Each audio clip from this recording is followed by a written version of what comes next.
ನಮಸ್ಕಾರ. Welcome back to Megha ಜಗ್ಗಿ blogs. ಎಲ್ಲರೂ ಹೇಗಿದ್ದೀರಾ? ಎಲ್ಲ ಚೆನ್ನಾಗಿದ್ದೀರಾ ಅಂದ್ಕೊಂಡಿದ್ದೀನಿ. ನಾನು ಕೂಡ ತುಂಬಾನೇ ಚೆನ್ನಾಗಿದ್ದೀನಿ. ಇವತ್ತು ಒಂದು ಬೆಸ್ಟ್ ರೆಸಿಪಿ ಅಂತಾನೆ ಹೇಳ್ಬೋದು. ಬೆಸ್ಟ್ ಪ್ರೋಟೀನ್ ಪೌಡರ್ ಅಂತಾನೆ ಹೇಳ್ಬೋದು. ಏನು ಗೊತ್ತಾ? ಅದನ್ನು ನಿಮಗೆ ತೋರಿಸೋಣ ಅಂತ ಅಂದ್ಕೊಂಡಿದ್ದೀನಿ. ಮಕ್ಳುಗಳಿಗೆ ಆ್ಯಕ್ಚುಲಿ 1 ವರ್ಷದ ಮಕ್ಳುಗಳಿಗೂ ಮಾಡೋ ತೋರಿಸ್ತೀನಿ. ಏನು 9 ಮಂತ್ಸಿಂದ ನೀವು ಯಾವಾಗ ರಾಗಿ ಸರಿನ ಕೊಡಬೇಕು ಅಂತ ಅಂದ್ಕೊತೀರಾ, ಆವಾಗಿಂದ ಏನೇನು ಹಾಕ್ಬೋದು ಅಂತಲೂ ಅದನ್ನು ತೋರಿಸೋಣ ಅಂತ ಅಂದ್ಕೊಂಡಿದ್ದೀನಿ. ಸೊ ನನ್ನ ಮಗನಿಗೆ ನಾನು ಇವಾಗಲೂ ರಾಗಿ ಸರಿ ಕೊಡ್ತೀನಿ. ಯಾಕೆ ಅಂದರೆ ಇದನ್ನ ಸರಿ ಅಂತ ನಾನು ಕನ್ಸಿಡರ್ ಮಾಡಿಲ್ಲ ಯಾವಾಗ್ಲೂ. ಇದೊಂದು ಪ್ರೋಟೀನ್ ಪೌಡರ್ ಅಂತ ಅಂದ್ಕೊಂಡಿದ್ದೀನಿ. ಯಾಕೆಂದರೆ ಇಷ್ಟು ಥರ ಕಾಳುಗಳು, ಇಷ್ಟು ಥರ ಡ್ರೈ ಫ್ರೂಟ್ಸು ಯಾವಾಗಲೂ ಮಕ್ಳುಗಳು ಅವರೇ ತಿನ್ನೋಲ್ಲ. ಇದೆಲ್ಲ ಯಾರು ಜೋಳ ತಿನ್ನಲ್ಲ, ಗೋಧಿ ತಿನ್ನಲ್ಲ. ಗೋಧಿ ತಿಂದರೆ ಚಪಾತಿ ತಿನ್ನಬೇಕು. ಇವೆಲ್ಲ ಸಾಂಬಾರು ಆ ಥರದ್ರಲ್ಲಿ ತಿನ್ಕೊತಾರೆ ಅಷ್ಟೇ, ಅದು ಸ್ವಲ್ಪನೇ. ಸೊ ಅದಕ್ಕೆ ರಾಗಿ ಸರಿನ 1 ಟೈಮ್ ಕೊಡಬೇಕು ಅಂತ ಅಂದ್ಕೊಂಡು ನಾನು ಯಾವಾಗಲೂ ಅವನಿಗೆ ಪ್ರಿಫರ್ ಮಾಡ್ತೀನಿ ರಾಗಿ ಸರಿನ. ಸೊ ನಾನು ಏನು ಕೊಡ್ತೀನಿ, ಯಾವ ಥರ ಎಲ್ಲ ಕಾಳುಗಳನ್ನ ಹಾಕ್ತೀನಿ ಪಾಪುಗೆ ತೋರಿಸೋಣ ಅಂತ ಅಂದ್ಕೊಂಡೆ. ಸೊ ಅದಕ್ಕೆ ಮಾರ್ನಿಂಗೇ ಬೇಗ ತೊಳಿತಾ ಇದ್ದೆ ಅಲ್ವಾ, ಸೊ ಅದಕ್ಕೆ ಇದನ್ನು ತೋರಿಸೋಣ ಅಂತ ಅಂದ್ಕೊಂಡ್ಬಿಟ್ಟೆ. ಬನ್ನಿ ತೋರಿಸ್ತೀನಿ ಏನೇನು ಹಾಕ್ತೀನಿ ಅಂತ. ನಾನಿಲ್ಲಿ 4 kg ರಾಗಿಗೆ ಏನೇನು ಬೇಕು ಅಷ್ಟು ತೊಗೊಂಡಿದ್ದೀನಿ. ನೀವೇನಾದರೂ ಇನ್ನೂ ಕಮ್ಮಿ ಮಾಡ್ಕೊತೀರಾ ಅಂದರೆ 1 kg ಎಲ್ಲ ಮಾಡ್ಕೊತೀರಾ ಅಂದರೆ ನಾನು ಅಷ್ಟಕ್ಕೆ ಮಾತ್ರ ಹೇಳ್ತೀನಿ. 1 kg ರಾಗಿ ತೊಗೊಂಡ್ರೆ ನೀವು 1/4 kg ಕೆಂಪಕ್ಕಿ, 1/4 kg ಗೋಧಿ, ಹೆಸರು ಕಾಳು 100 ಗ್ರಾಮ್, ಉದ್ದಿನ ಬೇಳೆ 100 ಗ್ರಾಮ್, ತೊಗರಿಬೇಳೆ 100 ಗ್ರಾಮ್, ಜೀರಿಗೆ 100 ಗ್ರಾಮ್, ಜೋಳ 100 ಗ್ರಾಮ್, ಹೆಸರು ಬೇಳೆ 100 ಗ್ರಾಮ್, ಸಬ್ಬಕ್ಕಿ 100 ಗ್ರಾಮ್, ಕಡಲೆಬೀಜ 50 ಗ್ರಾಮ್, ಕಡಲೆಕಾಳು 50 ಗ್ರಾಮ್, ಮೈಸೂರು ಬೇಳೆ 50 ಗ್ರಾಮ್, ಓಟ್ಸ್ 50 ಗ್ರಾಮ್, ಕಡಲೆಬೇಳೆ 50 ಗ್ರಾಮ್, ಗೋಡಂಬಿ 50 ಗ್ರಾಮ್, ಬಾದಾಮಿ 50 ಗ್ರಾಮ್, ಬಾರ್ಲಿ ಅಕ್ಕಿ 50 ಗ್ರಾಮ್, ಕಾಬೂಲ್ ಕಡಲೆ 50 ಗ್ರಾಮ್. ಸ್ವಲ್ಪ ಸಾಲ್ಟ್ ತೊಗೊಳ್ಳಿ, ಅಂದರೆ ತುಂಬ ದಿನ ಸ್ಟೋರ್ ಮಾಡಿದ್ರೆ ಸ್ವಲ್ಪ ಸಾಲ್ಟ್ ಹಾಕ್ಕೊಳ್ಳಿ, ಇಲ್ಲಾಂದರೆ ಬೇಡ. ಆಮೇಲೆ ನಾನು ಡೈಜೆಷನ್ಗೆ ಮಕ್ಕಳಿಗೆ ಕೊಟ್ಟರು ಡೈಜೆಷನ್ಗೆ ಒಳ್ಳೆಯದು, ನಮಗೂ ಡೈಜೆಷನ್ಗೆ ಒಳ್ಳೆಯದು ಅಂತ ಸ್ವಲ್ಪ ಜಾಯಿಕಾಯಿ ಹಾಕ್ಕೊಂಡಿದ್ದೀನಿ. ಸ್ವಲ್ಪ ಮೆಂತೆ ಫ್ಲೇವರ್ಗೆ ಚೆನ್ನಾಗಿರುತ್ತೆ, ಹೆಲ್ತಿಗೆ ಒಳ್ಳೆಯದು ಅಂತ ಸ್ವಲ್ಪ ಮೆಂತೆನ ಹುರಿದ್ಬಿಟ್ಟು ತೊಗೊಂಡಿದ್ದೀವಿ.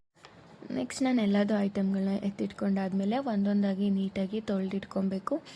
ಒಂದಿಲ್ಲ ಅಂದರೆ 4 ಸರಿ ತೊಳೆದ್ರೂ ಏನು ತಪ್ಪಿಲ್ಲ, ಅಷ್ಟು ಗಲೀಜಿರುತ್ತೆ. ಅಂದರೆ ಗಲೀಜಂದರೆ ಆ ಥರ ಗಲೀಜಿರಲ್ಲ, ಸ್ವಲ್ಪ ಅದಕ್ಕೆ ಪೌಡರ್ ಏನಾದರೂ ಮಿಕ್ಸ್ ಮಾಡಿದ್ರೆ ಅದೆಲ್ಲ ನೀಟಾಗಿ ಹೋಗುತ್ತೆ. ಸೊ ಹಂಗಾಗಿ ಒಂದು 4 ಸರಿ ನೀಟಾಗಿ ತೊಳ್ಕೊಂಡಾದಮೇಲೆ ನಾನು ನಮ್ಮನೆ ಟೆರೆಸ್ ಮೇಲೆ ಇನ್ನೊಂದು ರೂಮ್ ಇದೆ, ನಮ್ಮದು ಗೆಸ್ಟ್ ರೂಮ್ ಅಂತ, ಅಥವಾ ನಮ್ಮ ಪಾಪುಗೆ ಆಟ ಆಡೋಕ್ಕೆ ಅಂತ ಮಾಡ್ಕೊಂಡಿದ್ದೀವಿ. ಸೊ ಆ ರೂಮಲ್ಲಿ ನಾನು ಸರಿದೇನೇನು ಐಟಮ್ ಇರುತ್ತೆ ಹಾರಾಕೋದಕ್ಕೆ ಇಲ್ಲಿ ಮಾಡ್ಕೋತೀನಿ. ಯಾಕೆಂದರೆ ಇಲ್ಲಿ ವಿಂಡೋ ದೊಡ್ಡದಾಗಿದೆ, ಚೆನ್ನಾಗಿ ಗಾಳಿ ಬರುತ್ತೆ, ಮತ್ತು ಬಿಸಿಲು ಕೂಡ ಮಾರ್ನಿಂಗ್ ಬೇಗ ತೊಳೆದು ಹಾರಾಕೋದ್ರಿಂದ ಚೆನ್ನಾಗಿ ಒಳಗಡೆ ಬಿಸಿಲು ಕೂಡ ಬರುತ್ತೆ. ಸೊ ಹಾಗಾಗಿ ಧೂಳೇನೂ ಆಗಲ್ಲ ಅನ್ನೋ ಕಾರಣಕ್ಕೋಸ್ಕರ ನಾನು ಇಲ್ಲೇ ಒಳಗಡೆ 2 ಡೇಸ್ ಆದರೂ ಹಾಗೆ ಬಿಡ್ಬೋದು ಅಂತ ಇಲ್ಲಿ ತಂದು ಹಾಕ್ತೀನಿ. ಮೊದಲು ನಾನು ಒಂದು ಪಂಚೆ ಯಾವಾಗಲೂ ಕಂಪಲ್ಸರಿ ಅದೇ ಪಂಚೆ ಯಾವಾಗ ಹಾಕ್ತೀವಿ ಮತ್ತು ಅದನ್ನೇ ತೊಳೆಸಿ ಹಾಗೆ ಇಟ್ಕೊಂಡ್ಬಿಡ್ತೀವಿ. 1-2 ಪಂಚೆ ಅದಕ್ಕೋಸ್ಕರನೇ ಎತ್ತಿಟ್ಕೊಂಡ್ಬಿಡ್ತೀವಿ. ಆಮೇಲೆ ಹಾರಾಕಕ್ಕೆ ಸ್ಟಾರ್ಟ್ ಮಾಡ್ತೀನಿ, ನೀಟಾಗಿ ಹಾರಾಕ್ತೀನಿ. ಆಮೇಲೆ ಇನ್ನೊಂದು ಏನು ಗೊತ್ತಾ, ಎಲ್ಲರೂ ಇದನ್ನು ಕನ್ಸಿಡರ್ ಮಾಡ್ತಾರೆ, ಸರಿ ಯಾಕೆ ಸರಿ ಕೊಡ್ತೀರಾ ಮಕ್ಳುಗಳಿಗೆ, ಇನ್ನೂ ಕೊಡ್ತಿದ್ದೀರಾ ಸರಿನಾ ಅಂತಾರೆ. ಬಟ್ ಏನಂದರೆ ಇದರಲ್ಲಿ ಎಷ್ಟು ಥರ ಕಾಳಿದೆ, ಎಷ್ಟು ಪ್ರೋಟೀನ್ ಇದೆ, ಇದನ್ನೆಲ್ಲ ಮಕ್ಳುಗಳು ನಾರ್ಮಲಾಗಿ ಎಲ್ಲಿ ತಿಂತಾರೆ ಅಲ್ವಾ. ಸೊ ಹಾಗಾಗಿ ನಾನು ಇದನ್ನು ಮಕ್ಳುಗಳಿಗೆ ಪ್ರೋಟೀನ್ ಪೌಡರ್ ಥರ ನಾನು ಇದನ್ನು ಕೊಡ್ತೀನಿ. ಯಾವುದೋ ಒಂದು ಹಾರ್ಲಿಕ್ಸು ಬೂಸ್ಟು ಅದರಲ್ಲಿ ಏನಿದೆ ಅಂತಲೇ ಗೊತ್ತಿಲ್ಲ, ಹಾಲಿಗೆ ಹಾಕಿ ತುಂಬ ಚೆನ್ನಾಗಿರುತ್ತೆ ಅಂತ ಕೊಡ್ತೀರಾ. ಅದ್ರ ಬದಲು ಇದೇ ಥರ ಕಾಳನ್ನೇ ಹಾಕಿ 1 ಟೈಮ್ ಸರಿ ಕೊಟ್ಟರೆ ಆಯಿತು. ಅದನ್ನು ಸರಿ ಅಂತ ಯಾಕೆ ಕನ್ಸಿಡರ್ ಮಾಡಿಕೊಂಡು ಅಯ್ಯೋ ಯಾಕೆ ಕೊಡಬೇಕು ಅಂತ ಅಂದ್ಕೊತೀರಾ. ಇದನ್ನು ಪ್ರೋಟೀನ್ ಅಂತಲೇ ಕೊಡಿ. ಇವಾಗ ದೊಡ್ಡವರೇ ಮಾಡ್ಕೊಂಡು ಕುಡಿತಾ ಇದ್ದಾರೆ ಇದನ್ನು. ಇದು ಎಷ್ಟು ಫೇಮಸ್ ಆಗಿದೆ ಅಲ್ವಾ. ನಿಮಗೂ ಏನಾದರೂ ಬೇಕಿದ್ದರೆ ನನಗೆ ಕಮೆಂಟ್ ಹಾಕಿ, ನಮಗೆ ಬೇಕು ಅಂತ. ಸೊ ಆಗ ನಾನು ನಿಮ್ಮ ಮನೆಗೆ ತಲುಪಿಸೋಕ್ಕೆ ಟ್ರೈ ಮಾಡ್ತೀನಿ. ನಾನು ಕೊರಿಯರಲ್ಲಿ ಫ್ರೀ ಡೆಲಿವರಿ ನಾನು ನಿಮ್ಮ ಮನೆಗೆ ಕೊಡಿಸ್ತೀನಿ. ಫಸ್ಟ್ ಟೈಮ್ ನಾನೇನೋ ಒಂದು ಮಾಡಬೇಕು ಅಂತ ಈ ಥರ ಅಂದ್ಕೊಂಡಿದ್ದೀನಿ. ಯಾರಿಗಾದರೂ ಬೇಕಿದ್ದರೆ ತುಂಬ ಯೂಸ್ ಇದೆ ಇದರಲ್ಲಿ. ನಿಮಗೆ ಗೊತ್ತು ತುಂಬ ಪ್ರೋಟೀನ್ ಇದೆ, ಯಾರಿಗೆ ಮಾಡೋಕ್ಕಾಗಿಲ್ಲ. ನಾನೊಂದು ಕಮ್ಮಿ ಬೆಲೆಯಲ್ಲಿ ನಿಮಗೇನಾದರೂ ಬೇಕಂದರೆ ನನಗೆ ವಾಟ್ಸಪ್ ನಂಬರ್ನ ಕೊಡ್ತೀನಿ. ವಾಟ್ಸಪ್ ಮಾಡಿ ನಾನೊಂದು ಕಮ್ಮಿ ಬೆಲೆಯಲ್ಲಿ ನಿಮಗೆ ರೀಸನಬಲ್ ಪ್ರೈಸಲ್ಲಿ ನಾನು ಇದನ್ನು ಸೇಲ್ ಮಾಡಬೇಕು ಅಂತ ಅಂದ್ಕೊಂಡಿದ್ದೀನಿ. ನೋಡಿ ನಾನು ಮಾಡ್ತಿರೋ ರೀತಿ ಹೇಗಿದೆ ಅಂತ. ಇನ್ನೂ ಏನಾದರೂ ಸರಿ ಮಾಡ್ಕೊಬೇಕಂದು ಸರಿ ಮಾಡಿಕೊಂಡು ನಾನು ಮಾಡ್ತೀನಿ. ಸೊ ನನಗನ್ಸುತ್ತೆ ನಾನು ಇದನ್ನು ಮಾಡಿದ್ರೆ ತುಂಬ ಒಳ್ಳೆಯದು ಅಂತ. ನನ್ನ ಅಕ್ಕಪಕ್ಕ ಇರುವಂಥ ಮನೆಯವರಾಗಿರ್ಬೋದು, ಅಥವಾ ನಮ್ಮ ರಿಲೇಟಿವ್ಸ್ ನನಗೆ ಯಾರು ಸಬ್ಸ್ಕ್ರೈಬರ್ಸ್ ಇದ್ದೀರಾ ಅದಾಗಿರ್ಬೋದು, ಅಥವಾ ಆಚೆ ಇರೋರು ಯಾರಾದರೂ ನನ್ನ ವೀಡಿಯೋಸ್ಗಳನ್ನ ನೋಡಿದ್ರೆ ಪ್ಲೀಸ್ DM ಮಾಡಿ ನನಗೆ. ಕಮೆಂಟ್ ಹಾಕಿ ನನಗೆ ಬೇಕು ಅಂತ. ಸೊ ನಾನು ನಿಮ್ಮದು ಡೀಟೇಲ್ಸ್ನ ತೊಗೊಂಡು ನಾನು ನಿಮಗೆ ಕಳ್ಸೋದಕ್ಕೆ ಟ್ರೈ ಮಾಡ್ತೀನಿ. ನೋಡಿ ಈ ಥರ ನೀಟಾಗಿ ತೊಳ್ಕೊಂಡಿದ್ದೀನಿ, ಎಷ್ಟು ಗಲೀಜಿರೋ ಥರ ಆಗಿರಲಿ ಅಂತ. ಬಟ್ ನಾನು ಈ ಥರ ನೀಟಾಗಿ ತೊಳೆದಿದ್ದೀನಿ. ಮೇ ಬಿ ಒಂದು 10 ಟೈಮ್ಸೇ ತೊಳೆದಿದ್ದೀನಿ ಅಂತ ಅನಿಸುತ್ತೆ. ಇನ್ನೊಂದು ಹೆಜ್ಜೆ ಮುಂದೆ ಹೋಗಬೇಕು ಅಂತ ಅಂದ್ಕೊಂಡೆ, ಗೊತ್ತಿಲ್ಲ ಎಲ್ಲಿಗೆ ಹೋಗುತ್ತೆ ಅಂತ. ಇದು ಸುಮ್ಮನೆ ಒಂದು ಯೋಚನೆ ಬಂತು ಅಲ್ವಾ, ಇದು ಮಾಡ್ಬೋದಲ್ವಾ, ನೋಡೋಣ ಯಾರಾದರೂ ಕೇಳ್ತಾರೆ ಅಥವಾ ನನಗೆ ಸಪೋರ್ಟ್ ಮಾಡ್ತಾರೆ ಅಂತ. ಯಾರಿಗಾದ್ರೂ ಕೆಲಸಕ್ಕೆ ಹೋಗ್ತಾ ಇರ್ತೀರಾ, ಮಕ್ಳುಗಳಿಗೆ ಮಾಡ್ಕೊಬೇಕಾಗಿರುತ್ತೆ, ಟೈಮ್ ಇರಲ್ಲ, ಅಂಥ ಟೈಮಲ್ಲಿ ಇದು ಯೂಸ್ ಆಗುತ್ತೆ ಅಂತ ಅಂದ್ಕೊಂಡೆ. ಪ್ಲೀಸ್ ನಾನು ನೀಟಾಗೆ ಮಾಡಿದ್ದೀನಿ, ತುಂಬ ಕ್ಲೀನಾಗಿ ಮಾಡಿದ್ದೀವಿ. ಸೊ ಹಾಗಾಗಿ ನಿಮಗೆ ತೋರಿಸ್ತಾ ಇದ್ದೀನಿ. ಇದು ನೆಕ್ಸ್ಟ್ ಡೇಗೆ ಬಂದೆ, 2 ಡೇಸ್ ಆದಮೇಲೆ ಬಂದಾದಮೇಲೆ ನಾನು 2 ಡೇಸ್ ಬಿಡ್ತೀನಿ ನೀಟಾಗಿ ಆರಲಿ ಅಂತಲೇ. ನೀಟಾಗಿ ತುಂಬ ಬಿಸಿಲಿದ್ರೆ ನಾನು 1 ಡೇಗೆ ಎತ್ಕೊಂಡ್ಬಿಡ್ತೀನಿ. ನೀಟಾಗಿ ಕರುಮ್ ಅನ್ನಂಗೆ ಮೇಲೆ ಆರಿಬಿಟ್ಟಿರುತ್ತೆ. ಸೊ ಅದಾದಮೇಲೆ ತಂದುಬಿಟ್ಟು ನೀಟಾಗಿ ಉರಿಬೇಕು.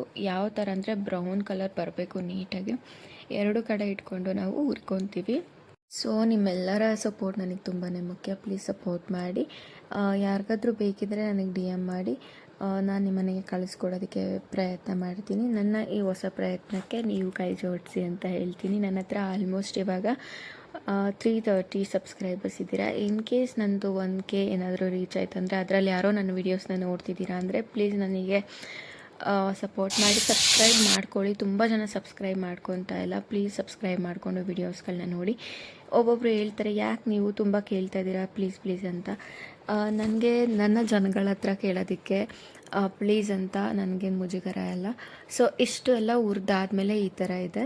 ಎಲ್ಲನೂ ಅಷ್ಟೇ ಕರುಮ್ ಅಂತ ಬರಬೇಕು ಅದು ಟೇಸ್ಟು ನಮಗೆ. ಸೊ ಆ ರೀತಿ ಇದನ್ನು ಹುರ್ಕೊಂಡಾದ್ಮೇಲೆ ನಾನು ಮಿಲ್ಲಿಗೆ ತೊಗೊಂಡೋಗ್ತೀನಿ. ಇಷ್ಟು ಥರ ಕಾಳುಗಳು, ಇಷ್ಟು ಥರ ಡ್ರೈ ಫ್ರೂಟ್ಸು ಎಲ್ಲ ಹಾಕಿ ಮಾಡಿದ್ಮೇಲೆ ಟೇಸ್ಟ್ ಅಂತೂ ತುಂಬ ಚೆನ್ನಾಗಿರುತ್ತೆ. ಮತ್ತು ಆರೋಗ್ಯಕ್ಕೂ ನೀವು ಕೇಳಲೇಬೇಡಿ, ಅಷ್ಟು ಒಳ್ಳೆಯದು. ಮಾರ್ನಿಂಗ್ ಎದ್ದ ಮೇಲೆ 1 ಲೋಟ ಕುಡಿದ್ಬಿಟ್ರೆ ಟಿಫನೇ ಬೇಡ, ಅಷ್ಟು ಚೆನ್ನಾಗಿರುತ್ತೆ. ಸೊ ನಿಮ್ಗೆ ಯಾರಿಗಾದ್ರೂ ಇಷ್ಟ ಆಗ್ತಿದೆ ಈ ವಿಡಿಯೋಸ್ ಅಂತ ಅಂದರೆ ಪ್ಲೀಸ್ ಲೈಕ್ ಮಾಡ್ಕೊಳ್ಳಿ.